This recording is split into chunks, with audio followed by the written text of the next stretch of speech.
प्रतिमा अनावरण। पूर्व विधायक नंदू महाराज की प्रतिमा का हुआ अनावरण। महाराज को याद कर भावुक हुए अतिथि। आज पूर्व विधायक और नंदू महाराज के नाम से विख्यात नंदलाल व्यास की प्रतिमा का अनावरण हुआ।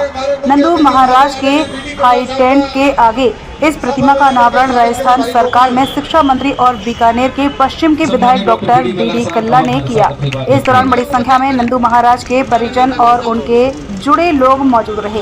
कार्यक्रम की अध्यक्षता पंडित जुगल किशोर ओझा पुजारी बाबा ने की।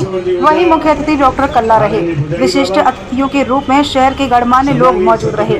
अनावरण समिति से जुड़े प्रकाश व्यास ने बताया कि परशुराम सेवा समिति के संघर्ष से इस सर्कल और मूर्ति की स्वीकृति मिली और आज इसका अनावरण हुआ। मूर्ति अनावरण के दौरान बीकानेर का एक ही लाल नंदलाल और नंदू महाराज अमर रहे के नारे गूंजते रहे। कोठारी हॉस्पिटल के सामने स्थित महाराज के हाई टेंट के आगे हुए इस कार्यक्रम में हजारों की संख्या में आमजन भी शरीक हुए। इस दौरान मंच से बोलने वाले हर वक्त ने महाराज की सीधी और सटीक बोली, आमजन के प्रति उनके जुड़ाव की बात कही और भावुक भी हुए। डॉक्टर कल्ला ने महाराज को याद करते हुए कहा कि बीकानेर की अमूल्य धरोहर की तरह थे नंदलाल व्यास।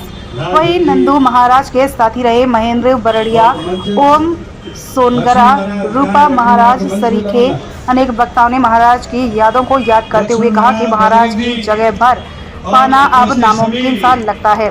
वहीं भामाशाह देवश्री ने कहा कि महाराज इकलौते ऐसे नेता थे जिनके पास व्यक्ति कभी भी जा सकता था और महाराज उसी स्थिति में उस व्यक्ति के साथ जाते और उसका काम करवाते थे। परशुराम सेवा समिति के पप्पू पुलिस ने बताया कि मूर्ति को लेकर उनके संघर्ष में महाराज के पुत्र प्रकाश व्यास, नंदू महाराज वेलफेयर सोसाइटी और अन्य कई जनप्रतिनिधियों को सहयोग रहा। बीकानेर की जनता को जिसकी आशा थी आज वो भी पूरी हो गई है। इस दौरान बीकानेर के गायक कलाकार नंदू महाराज पर लिखे अपने गीत को भी सुनाया और महाराज को श्रद्धांजलि दी। इस दौरान नंदू महाराज के पुत्र और युवा भाजपा नेता प्रकाश व्यास ने सभी का आभार प्रकट किया। इस दौरान पुरानी यादों को ताजा करते हुए व्यास भावुक हो गए। ये रहे मंचासीन। कार्यक्रम में पंडित जुगल किशोर ओझा, पुजारी बाबा, पूर्व शहर अध्यक्ष जनार्दन कल्ला, मंत्री डॉक्टर बीडी कल्ला, कांग्रेस जिला अध्यक्ष यशपाल गहलोत, बाबू जयशंकर जोशी, रूपा महाराज, उपाध्यक्ष अब्दुल मजीद खोकर, पूर्व चेयरमैन मकसूद अहमद, युवा मोर्चा के जिला अध्यक्ष वेद व्यास, कर्मचारी नेता भवर पुरोहित, सुथार समाज के अध्यक्ष पवन सुथार, भाजपा नेता दिलीप पुरी, हुकुमचंद कांटा, महेंद्र बरड़िया, ओम सोनगरा, राजकुमार बारी, जेपी व्यास, सत्यप्रकाश आचार्य, श्रीराम तर्ड सहित अनेक गणमान्य लोग मौजूद रहे। कार्यक्रम को लेकर बीते 2 दिनों से युवाओं की टीम प्रकाश व्यास के साथ सक्रिय रही, जिनमें मुख्य रूप से अमित व्यास, अभिषेक बिस्सा, तनुज सरस्वत, कुणाल व्यास, राजा किराड़ू, LK बन्ना, वसंत रंगा, रोहन मोदी, हिमांशु किराड़ू, जय पारीक, राकेश पुरोहित, संतोष व्यास, दिनेश रवि जोशी, बलदेव व्यास, हिमांशु पुरोहित सहित अनेक युवा जुटे रहे।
Hare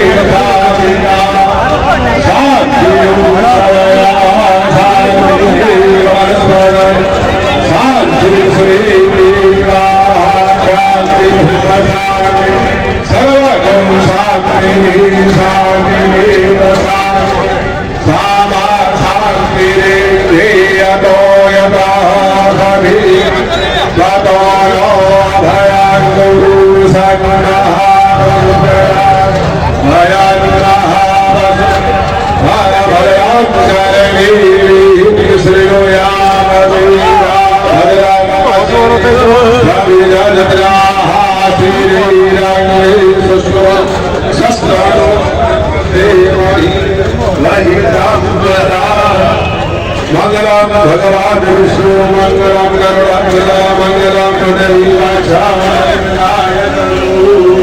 श्री ओम शांति शांति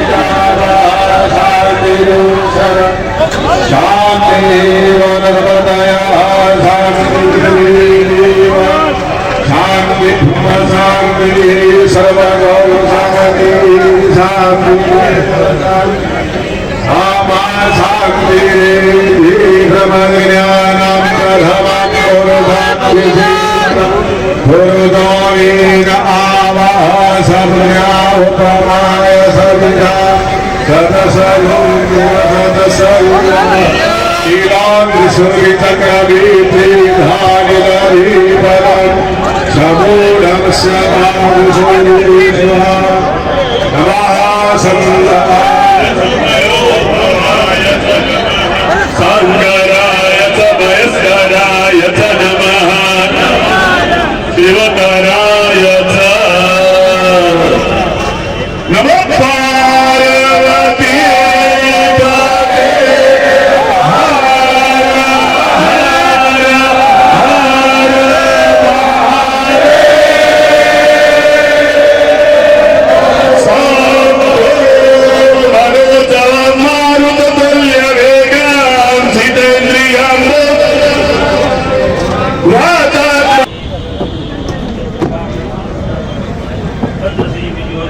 पार्वती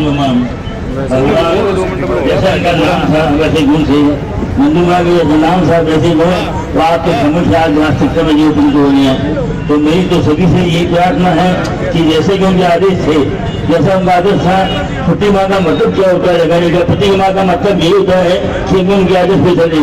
हम जब पढ़ते हैं तो उसमें जैसे जैसे महापुरुषों के आदेश पुस्तकों में आते थे हम उनसे आदेश करते थे। तो आज हमारे बीकानेर में ये जो समझ है आपको समझ लगी हुई प्रतिमा, हम सबको चाहिए कि उनके जैसे आदेश थे उनके और आप एक के साथ साथ मैं एक दावे के साथ कहता हूँ कि हमारे बीकानेर में सभी छत्तीसगढ़ जो है जितने प्रेम से रह रही है, मैं तो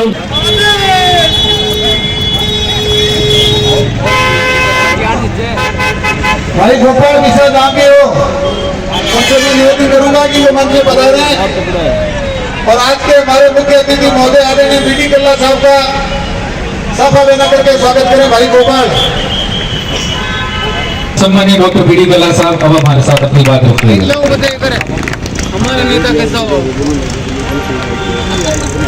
मंच पर विराजे हुए परम सम्मानीय भूगोल किशोर जी ओझा आदरणीय पुजारी बाबा, सम्मानीय सत्यप्रकाश जी, सम्मानीय जनार्दन रघुनाथ सिंह जी, अक्षुधर्म जी, रूपा महाराज, बाबू जयशंकर जोशी, अशोक जी, आचार्य साहब, हुकुम भाई, नवरतन जी व्यास और पप्पू पुलिस, अब्दुल मजीद खोकर साहब, धमलजी पुरोहित, सोनवरा जी, श्रीनामी साहब, यशवाल जी, हेलो साहब, प्रकाश जी, व्यास साहब, देवी सिंह जानक, बजाज साहब, बिश्नोई साहब और वेद व्यास जी, लालचंद जी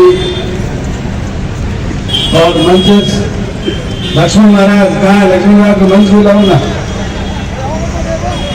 लक्ष्मण महाराज, बजरंग जी और उपस्थित सभी भाइयों बहनों नौजवान साथियों और पत्रकार बंधुओं, आज आपने देखा होगा कि यहाँ आते ही सबसे पहले दीप प्रज्वलन हुआ।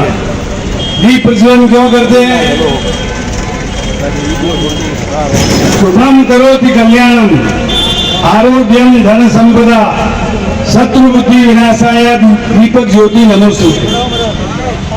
दीप ज्योति से शुभ होता है, मंगल होता है, कल्याण होता है, आरोग्य बढ़ता है, धन संपदा बढ़ती है। और कोई इस कार्यक्रम के प्रति शत्रु बुद्धि रखता है तो उसका विनाश हो जाता है। नंदू महाराज एक ऐसे जनप्रतिनिधि थे जिनसे कोई भी मिल सकता था, अपनी बात कह सकता था, और जैसा बन पड़ता था वो अपनी तरफ से उसका सहयोग करते थे। मुझे कई लोग उनके किस्से बताते थे। ये किस्सा मैं आपको शेयर करना चाहता हूँ। हमारा एक समर्थक नंदू महाराज के पास गया कि मेरा ये काम करा दो, मैं आपका साथ दूंगा। तो तेरा काम तो कर दूंगा, तू गला जी रही साथे रहे हो नहीं मार सकते कहीं देश। बहुत स्पष्ट वक्ता थे। और कहने का तात्पर्य मेरा ये है कि वास्तव में वो एक गरीबों के मसीहा थे। हाईडेंग जहां मूर्ति लग रही है वहां पर सवेरे से लेकर शाम तक जो भी आता था उनके आंसू पहुंचने का काम करते थे। उन्होंने अपने विधायक कोटे की राशि का भी सदुपयोग किया। मैं अध्ययन करता रहता हूँ उसने क्या काम किया, और ये भी देखता हूँ कि जो अच्छा काम होता है उसका अनुसरण मैं भी करूँ। उन्होंने विधायक कोटे का आदर्शतम उपयोग किया। और इसके साथ साथ अभी 7 पक्ष चल रहा है। अपू पुलिस अभी कई बातें कह रहे थे। मैंने जब तक अपने पुरखों का नया श्राद्ध नहीं किया था उससे पहले मैं श्राद्ध पक्ष में नियमित रूप से तर्पण करता था। तर्पण करने से अपने नाने की और दादाने की 3-3 पीढ़ियों का मोक्ष हो जाता है। उस समय तर्पण के बाद मैं राष्ट्रपिता महात्मा गांधी जी को, तमाम राष्ट्रपतियों को, तमाम पूर्व प्रधानमंत्रियों को जो दिवंगत है, और राजस्थान के जितने भी दिवंगत मुख्यमंत्री हैं उनको, और फिर बीकानेर के सबसे पहले एमएलए मोती चंद जी खजांची, मुरलीधर जी व्यास, मुकुल प्रसाद जी, महबूब भाई, और हमारे नंदलाल जी, इन सबका जिनका गोत्र मालूम था उनका गोत्र और नाम से उनको तर्पण करता था। और आज हमारा ये तर्पण सफल हुआ कि आज उनकी मूर्ति हमारे यहाँ लग रही, क्योंकि ये हमारी एक तरीके से विधायिका की पीढ़ी है। इसको भी हमको पानी देने का, तर्पण देने का कर्तव्य बनता है। हम जब तर्पण करते हैं तो अपने मित्रों को, अपने पूर्वजों को, और लोकतंत्र में जो भी प्रतिनिधि रहते हैं, लोकसभा के पूर्व प्रतिनिधि जो दिवंगत हो गए हैं, कहनी सिंह जी वगैरह, इन सबको याद करके जल देते थे। मुझे सामूहिक तर्पण में कई बार लोग कहते तुम्हें टाइम बहुत लगता है। मैं बताता था, मैं स्वतंत्रता सेनानियों को, भगत सिंह, चंद्रशेखर आजाद, अशफाक उल्लाह, जितने भी शहीद हैं ज्ञात और अज्ञात, उन सबको श्राद्ध पक्ष में जल देता था। और कुल मिलाकर जैसे मैंने आपको बताया ना कि जल देने से 3 पीढ़ियां करती है, और जिनके नाम से करते हैं उनका मोक्ष होता है। वैसे ही कोई आदमी कुआं, बावड़ी और जल प्रबंधन का काम करता है, उसकी 7 पीढ़ियां कर जाती है। और कोई मंदिर बनाता है तो उसकी भी 21 पीढ़ियां कर जाती है, मोक्ष प्राप्त हो जाता है। ये मैंने स्वयं शिव पुराण में पढ़ा है। महाराज नंदलाल जी जो हैं, ये एक ऐसे समाज सेवी कर्मठ व्यक्तित्व के जरिए थे कि साफ साफ कहने वाले थे, मुंह पे कहते थे, जो कहने गए उनके दिमाग में जो बात जचती थी वो साफ कहते थे। और उन्होंने जीवन पर्यंत जब से सार्वजनिक जीवन जिया वो समाज के लिए जिया, 36 कौमों के लिए जिया। ऐसे जनप्रतिनिधि को मैं आज कोटि कोटि वंदन करता हूं और प्रभु से प्रार्थना करता हूं कि उनको अपने चरणों में स्थान दे।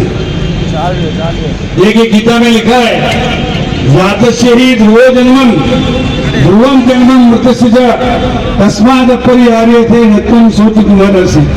जिसका जन्म हुआ है उसकी मृत्यु निश्चित है। और रामचरितमानस में लिखा है, हानि लाभ जीवन मरण यस अपयस विधि हाथ। ये परमात्मा के हाथ में है, हमारे हाथ में नहीं है। लेकिन आज मूर्ति लगाकर परशुराम सेवा समिति ने उनको अमर कर दिया है।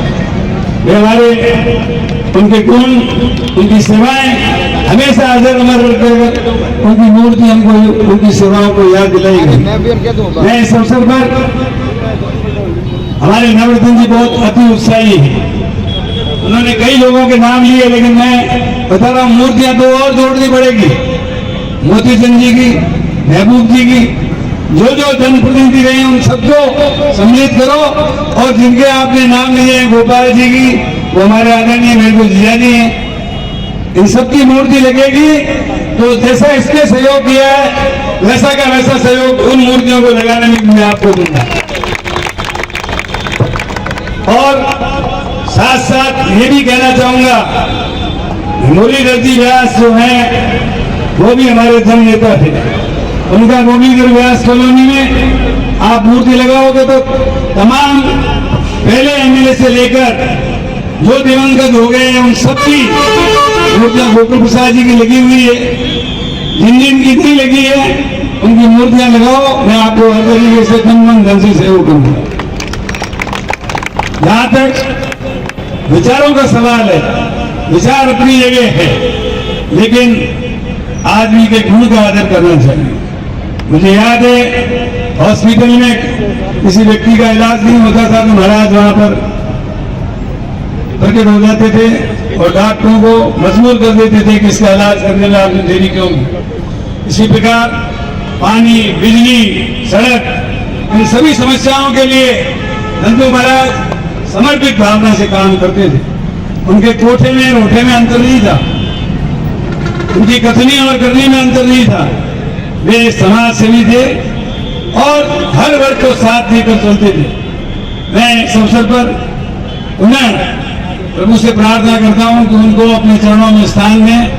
और नंदू महाराज से एक बात आपको सीख ली जाइए कि जो भी दीन दुखी है उसकी सेवा करो। क्योंकि वेद व्यास जी ने 18 पुराण लिखे, उनको एक रहस्य मित्र ने पूछा, महाराज आपने 18 पुराण लिख दिए, पढ़ेगा कौन? हजारों प्रश्न हैं। उन्होंने कहा ऐसे व्यक्तियों के लिए मैं 2 लाइनें लिख के जा रहा हूं। अष्टादश पुराणेषु व्यासस्य वचनम द्वयम परोपकार पुण्याय पापाय परपीडनम। मेरे 18 पुराणों का सार ये है कि परोपकार से बड़ा कोई धर्म नहीं है और दूसरे को पीड़ा पहुंचाने से बड़ा कोई अधर्म नहीं है। और रामचरितमानस में भी एक लाइन में कह दिया तुलसीदास जी ने, परित सरिस धर्म नहीं भाई, पर पीड़ा संग नहीं है तुम्हारी।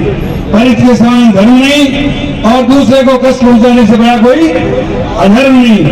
इसलिए उन्होंने हमेशा परोपकार के काम किए। उन परोपकार के कामों को याद करी आज आप देख रहे हैं उनकी मूर्ति के अनावरण में आज बीकानेर के हर चौक, हर गली, हर मोहल्ले से 36 गांवों के लोग यहाँ इकट्ठे हुए हैं। मैं आप सबका धन्यवाद ज्ञापित करता हूँ और उम्मीद करता हूँ कि आप सब लोग आज जिस भाव से यहाँ पर आए हैं वही भाव नंदलाल जी के प्रति बनाए रखेंगे और उनकी सेवाओं को हमेशा याद रखेंगे। मैं पुनः अपनी मीत श्रद्धांजलि उन्हें अर्पित करता हूँ। आप सबका आभार व्यक्त करता हूँ। लक्ष्मण जी का और परशुराम सेवा समिति के नवरत्न जी और हमारे लालचंद जी वगैरह इन सबका धन्यवाद ज्ञापित करता हूँ। प्रकाश भाई जो है वो नौजवान है, आपने देखा होगा मैंने अपनी पगड़ी को पहना दी, इन्होंने मेरे को पगड़ी पहना। हम चाहते हैं कि नौजवानों की ताकत आगे आए। हम लोग तो एक आधा इलेक्शन और लड़ेंगे, उसके बाद तो नौजवानों का काम है। तो नौजवानों को आगे आना है और नौजवानों को रचनात्मक काम करना है। वो कहते हैं ना, साधु ऐसा चाहिए जैसा सूप सुधाए, सार सार को गई रहे छोटा दही उड़ाए। तो जो भी जिसने भी अच्छे काम किए हैं, किसी भी पार्टी के हों, उनको हमको ग्रहण करना चाहिए और खुद को सबको रचनात्मक कार्य करते हुए दीन दुखियों की सेवा करना चाहिए, क्योंकि परोपकार से बड़ी कोई सेवा नहीं है, उससे बड़ा कोई धर्म नहीं है। आइए हम परोपकार के कार्यों को अपनाने का संकल्प लें, दीन दुखियों की सेवा का संकल्प लें और हमेशा ये सोचे कि हम किसी का बुरा नहीं करें। धन्यवाद। जय हिंद। हमारी वीडियो को लाइक कर चैनल को सब्सक्राइब करना ना भूलें। इस वीडियो के बारे में आपकी क्या राय है, कमेंट सेक्शन में जरूर बताएं। धन्यवाद।